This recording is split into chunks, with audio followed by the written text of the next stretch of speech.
We've made it down to verse 39 through 44. And we're going to look at the mockery of Jesus by the Jews.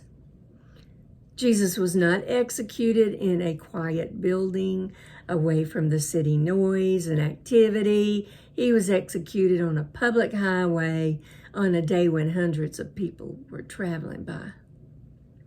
The fact that his indictment was written in 3 languages, Greek, Hebrew, and Latin,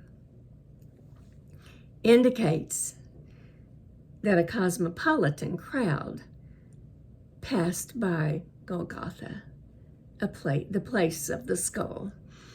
And this in itself was humiliating, for the passerby could stare and shout, bitter mockery at the victims. And again, fulfillment of prophecy, Psalms 22, 6 through 8.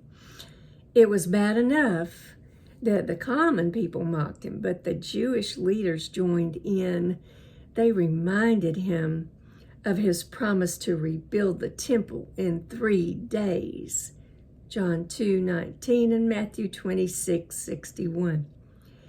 They said, if you can do that, you can come down from that cross and prove to us that you are God's Son in reality. Now, it was the fact that he stayed on that cross that proved his divine sonship.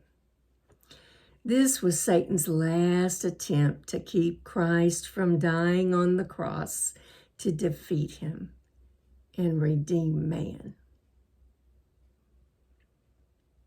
Galatians 3, 1 Peter 2, Colossians 1, 2, John 3.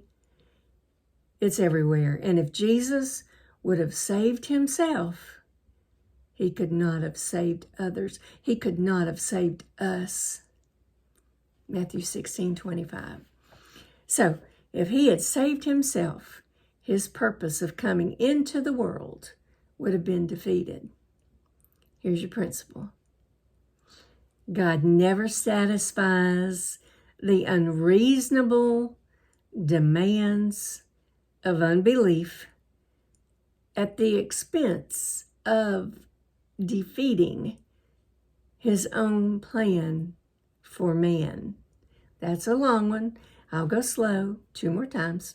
God never satisfies the unreasonable demands of unbelief at the expense of defeating his own plan for man.